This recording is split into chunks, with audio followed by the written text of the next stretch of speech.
¿Alguna vez vio una presión así a la Corte Suprema de Justicia, lo que esta gente está haciendo con la República? Acá hay un poder ausente. Acá hay una Corte Suprema de Justicia de la Nación que está en su casa, que no se mueve y que no se hace cargo. El ataque que están realizando contra la Corte Suprema de Justicia, para que la Corte haga, para salvar a Bruglia, a Bertucci, los jueces propios de Macri, de Mañeto, etcétera, es una de las mayores vergüenzas de toda mi vida como periodista. Me imagino que si la Corte quiere seguir siendo la Corte Suprema de Justicia de la Nación Argentina, tiene un solo camino, que es avalar lo mismo que ya avaló en su momento. La Corte también sabe que Juntos por el Cambio es la garantía de que no va a haber cambios en la Corte Suprema de Justicia, porque eso precisa de los 2/3 de los miembros del Senado.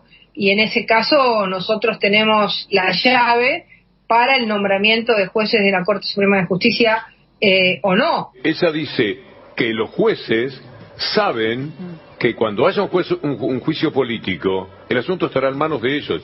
Si se portan mal, pues entonces no van a tener acompañamiento. Y después se da cuenta y dice, no es que sea una cuestión de toma y dacas. Nosotros somos esa garantía y ellos lo saben también. Entonces creo que tienen que moverse no con una presión, con un toma y daca o con te doy esto, me das esto. Sí, está extorsionándolos.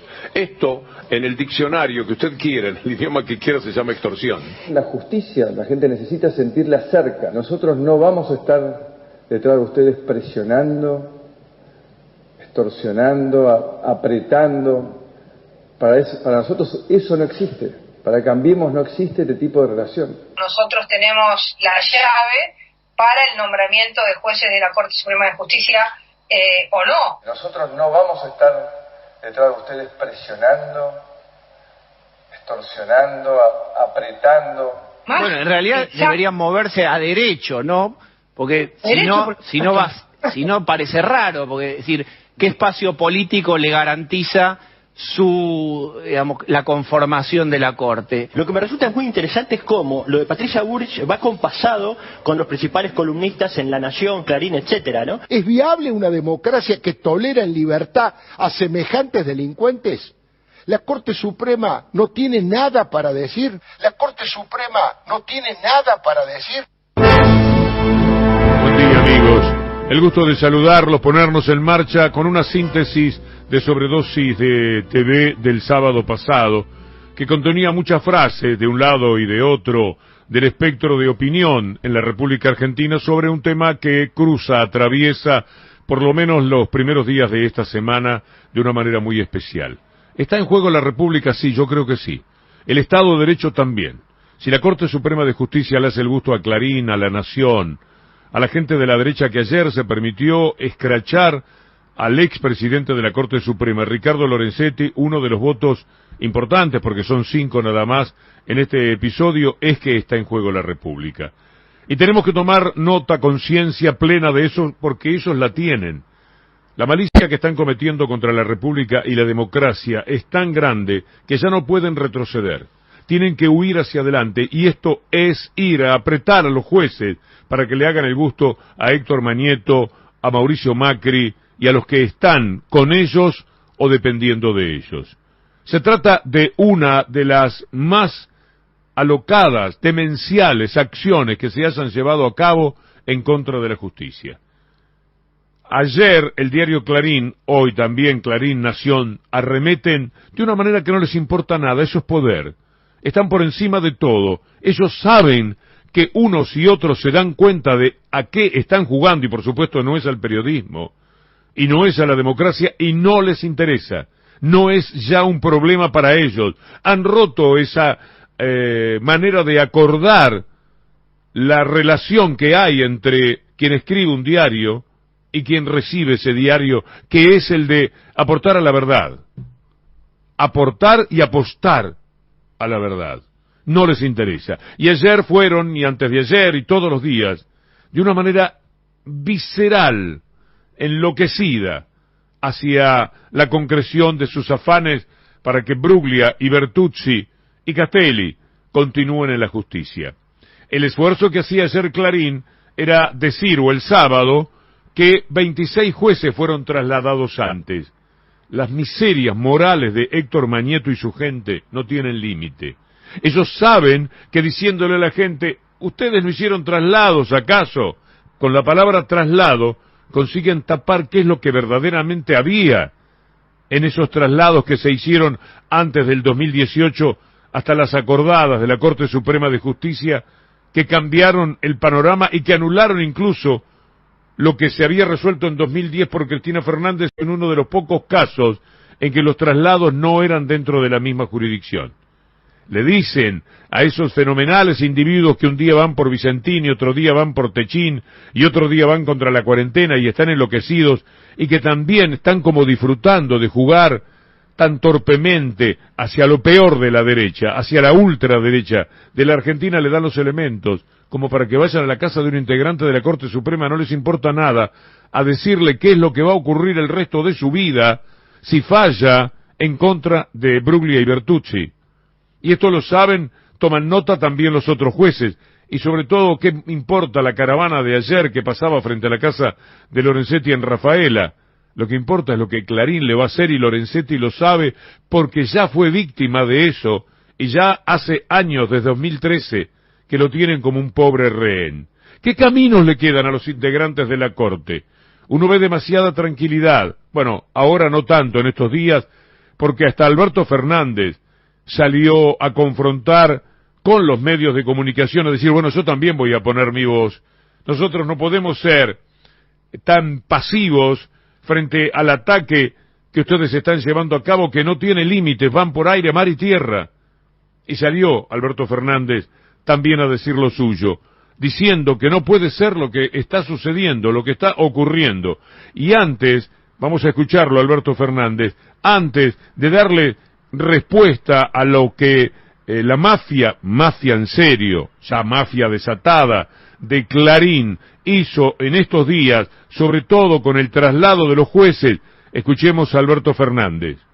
Tal como estaban las cosas, yo legítimamente podía buscar un juez federal que me creyera simpático, eso es a los que llaman jueces K, no sé si existen todavía. Eso está mal hecho, entonces lo que hay que entender es quién lo le están defendiendo y quién lo que está discutiendo la Corte. Porque a mí me parece que lo que la Corte, yo tengo solo una cosa claro, que los que definan de esto son los que quieren seguir manipulando a los jueces que manipularon en el gobierno anterior. Eso lo tengo clarísimo. Entonces, ¿cuál es la disyuntiva que tiene el presidente de la Corte, que tanto es rico con el potencial imparcial como este? ¿Qué es lo que está buscando? Además, dice Alberto Fernández, ¿qué pasaría si una vez que la Corte avala esos traslados irregulares, yo me pongo a hacer traslados que a mí me den ganas de hacer? Por ejemplo, poner en el lugar de Bonadío un juez de un tribunal que a mí me resulte simpático, como sucedía con Bertucci, que llegó a donde está por la condena a Vudú que negoció con Mauricio Macri y, por supuesto, con el establishment mediático, o Bruglia. Es decir, entraríamos en un desastre tan grande, tan impensable, que por ahí la Corte tiene una contención. Pero la Corte sabe qué es lo que tiene que hacer, lo tiene clarísimo, por eso huía del tema. En determinado momento se ve que la gente de Clarín, Mañeto, le dijo a Rosengren, mirá, es que te voy a decir esto, es la única que te vamos a pedir de verdad, porque en esta nos va todo, nos va hasta el prestigio de lo malos y poderosos que somos. Por lo tanto, vos tenés que esta vez convencer a estos tipos. Ofrecele, si querés, a Lorenzetti que el año que viene le volvés a dar la presidencia. Decirle lo que quieran. Amenazala a Hayton de Nolasco con que vas a hacer lo imposible por sacar a la hija del lugar privilegiado que en estos momentos ostenta, que es el motivo por el que ella se queda. Decirle a Maqueda que no puede seguir en la cómoda de viejo hábil de boliche, que sabe perfectamente dónde está parado en la vida y que no quiere demasiado lío. Lo va a tener si se hace el loco y no firma. ¿Y quién me queda? Rosati. Decirle a Rosati que él sabe cómo entró, sabemos su condición de peronista, o que dicen que es peronista, por lo tanto fue partícipe de estos gobiernos. Es que tenga mucho cuidado.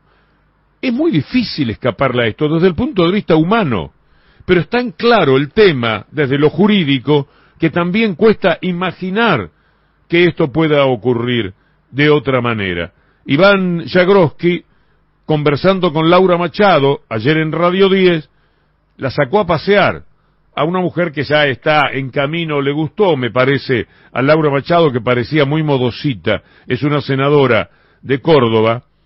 Le gustó como viene la mano con Carrió, con Bullrich, para hacerse notar, para jugar en las grandes ligas del disparate político en el que está metido el país. Hay que decir cualquier cosa, y ustedes la escucharán cuando Iván Jagroski le dice el tema de Brugli y Bertuzzi, cuáles son las causas, la verán decir que no se acuerda. Entonces usted pregúntese, mientras ella dice no se acuerda, primero que no se acuerda porque no existen las causas en las cuales Brugli y Bertuzzi tengan algo que ver con Cristina Fernández de Kirchner. Pero además es imposible si hubiera algo que ella no lo supiera decir. No hay manera de olvidarse de eso, porque es el argumento que tendría que tener en las alforjas, así como del otro lado está el argumento de preguntarle, ¿usted sabe cuáles son las causas en las que Bruglia y Bertuzzi tendrían que ocuparse ahora de Cristina Fernández de Kirchner? 3 jueces que tienen sobre su espalda importantes causas de corrupción que la tienen a Cristina Fernández. ¿Qué causa tienen Bruglia y Bertuzzi de Cristina Kirchner? Mire, tienen Bruglia y Bertuzzi fueron quienes confirmaron el procesamiento. No, usted dijo tienen. Sí, en tiempo presente. No, bueno, se las dieron si quiere. Causas que intervinieron estos jueces y que confirmaron el procesamiento. Senadora, yo le quiero insistir con algo. Usted dijo, Bruglia y Bertuzzi tienen causas contra Cristina Kirchner. Yo le pregunto cuáles son. Y le estoy contestando. Fueron causas donde había que ratificar procesamientos de la expresidenta. Pero usted me habla en pasado. Me dice fueron, pero me dijo tienen. Yo le pregunto, ¿cuáles son ahora, hoy? Porque yo le voy a decir una cosa. Hay todos los procedimientos, ellos eran todavía magistrados que van a seguir confirmando procesamientos de Cristina Fernández, como confirmaron los anteriores. ¿Cómo cuál? ¿Qué causa tienen en trámite en instancias inferiores? Tienen varias, mire. Por ejemplo... Bueno, una de ellas tiene que ver con la causa de obra pública, otra de ellas tiene que ver con la causa Cuadernos. No, la causa Cuadernos está elevada a juicio oral. Bueno, ¿y quién le parece que confirmó anticipadamente parte de los procesamientos? Pero por eso ya lo hicieron, o sea, no están en trámite. Bueno, a ver, por supuesto que ya lo hicieron. Entonces no están en trámite, estamos de acuerdo. Y como la procesaron, mire, yo les voy a pasar toda la información porque la voy y la pregunto en los lugares donde... Bueno, me parece muy bien. El viceministro de Justicia, Juan Martín Mena, recibió ayer varias consultas del equipo de producción, porque leí además un artículo, un tuit del doctor Alejandro Rúa, que me llevó a esto de conversar con Juan Martín Mena como si hiciera falta, en realidad después de lo que ustedes acaban de escuchar, entre Iván y Laura Machado, la senadora por Córdoba. Pobre mujer, qué vergüenza, es una senadora nacional, está hablando de un tema de alto interés nacional. La vamos a pasar después la nota. Se merecen los que nos escuchan más allá por las 10 de la mañana, ver también cuál es esa forma muy caradura que tienen de comportarse. Esta mujer no tiene idea y es senadora nacional, porque por lo menos estaría bien que argumente, o que no se prestase a la nota. Ellos lo hacen pensando que siempre los van a tratar como los otros medios y que no va a haber repreguntas. Nosotros hicimos una serie de preguntas y le agradezco muchísimo al viceministro de Justicia, Juan Martín Mena, que nos respondiera. ¿Cómo es este tema de los traslados que Clarín puso en tapa? Inmediatamente hubo una respuesta de Alejandro Rúa, pero yo quería algo más desarrollado todavía. Lo que ocurrió fue que el macrismo hizo tanto abuso de la medida que obligó a la Corte a pronunciarse y a establecer criterios más firmes sobre la materia en 2018. Y que antes no existían, por supuesto. El 99,9% de los traslados que efectuó el kirchnerismo en gobiernos anteriores eran los permitidos por el sistema legal, y se pueden resumir en lo siguiente: son traslados entre órganos exactamente iguales. Por ejemplo, un juez que concursó para un tribunal oral en lo criminal de la capital y le tocó el tribunal 4, producida una vacante en el tribunal 5, pidió pasar a ese. En estos casos se respetan todos los requisitos constitucionales, ya que es exactamente el mismo cargo para el que concursó y fue designado. Son los llamados traslados horizontales. Más arriba se señaló el 99,9%, nos dice en su respuesta Juan Martín Mena, porque hubo 1 o 2 casos en que trasladamos jueces horizontalmente, cambiando de jurisdicción. El más notorio, mire qué casualidad, es Bertuzzi, que ganó el concurso en el Tribunal Oral Criminal Federal de La Plata y fue trasladado en 2010 al Tribunal Oral Criminal de la Capital Federal. Por eso, ahora no solo se dejó sin efecto el decreto de Macri que lo llevó a la Cámara, sino también el de Cristina Fernández de Kirchner que lo trajo de La Plata a la capital. Y esto es porque fruto del abuso de Macri, la Corte emitió las acordadas 4 y 7, en donde estableció los criterios más estrictos, y en ellas también que no puede cambiarse la jurisdicción territorial, aunque sea dentro de la misma jurisdicción federal. Luego de esas acordadas del 2018, el traslado que se firmó en 2010 tampoco puede hacerse. La Corte emitió las acordadas después que Macri iniciara el Festival de Traslados, empezando por la creación, miren esto, del Tribunal Federal 9, integrado completamente las 3 vacantes con traslados de jueces. Ese tribunal lo creaba Macri por orden de Mañeto para juzgar en la causa, esto de orden de Mañeto lo agrego yo, porque nunca es Macri, olvídense siempre de Macri, de Bullrich, siempre es el enorme terror mediático que es capaz de despertar el diario Clarín. Ese tribunal se creaba para juzgar en la causa Memorándum con Irán. En resumen, en 2018, la Corte estableció que solo pueden hacerse, sin pasar por el Senado, los traslados que respeten la misma función y jerarquía, la misma o similar competencia material y la misma jurisdicción. Si alguno de esos requisitos no es cumplido, se debe pasar por el Senado para acuerdo, como si fuera un nuevo concurso. Le agradezco muchísimo a Juan Martín Mena estas aclaraciones que le dan el fundamento jurídico a lo que, a partir de lo que dijo ayer Alejandro Rúa, yo había obtenido en las consultas que hice con amigos directos que entienden de la justicia. Pero quería llegar más arriba todavía para quedarme tranquilo de que las cosas son exactamente al revés de como las planteaba mafiosamente el diario Clarín en su tapa. Una mafia que lanzó a la gente otra vez contra Lorenzetti como las lanzan a las calles en la plena época de la pandemia, a contagiarse y contagiar, promoviendo que Buenos Aires sea por millón de habitantes la ciudad con mayor cantidad de contagios creo que en el mundo. No he revisado las estadísticas de los últimos 4 o 5 días. Me sorprendería que hubiese bajado de ese nivel porque los contagios siguen siendo muchos. Hablando de contagios, es tremendo lo que pasa en algunos países, particularmente en Israel, y vamos a estar en contacto. Volveremos sobre este tema de lo que mañana tiene que resolver la Corte. Está en juego la República. Yo sé que usted no puede desatender sus cosas, que tiene que ir al trabajo, que tiene que cocinar, que tiene que llevar a los chicos a algún lado, o que tiene que quedarse necesariamente en su casa, pero que esto no le dé esa pasividad de cuando nos quedamos en nuestra casa. Usted tiene que estar absolutamente activo, tiene que saber qué es lo que le quieren hacer a la República y qué es lo que verdaderamente debería ocurrir. Y para eso, usted tiene que trabajar de ciudadano, para estar plenamente convencido, ni siquiera llevándose por lo que desde este micrófono le estoy diciendo. Usted tiene la responsabilidad de ver si lo que le estamos señalando, en la compulsa que usted haga de la información que recibe, a la que puede consultar, el resultado es el mismo que este que yo estoy promoviendo, para que se entienda que estamos en lucha contra una verdadera mafia mediática y política que se quiso quedar con el país, le cortaron el chorro en el momento oportuno cuando ya lo tenía todo asegurado democráticamente y con las elecciones, y no quiere respetar el resultado de las mismas.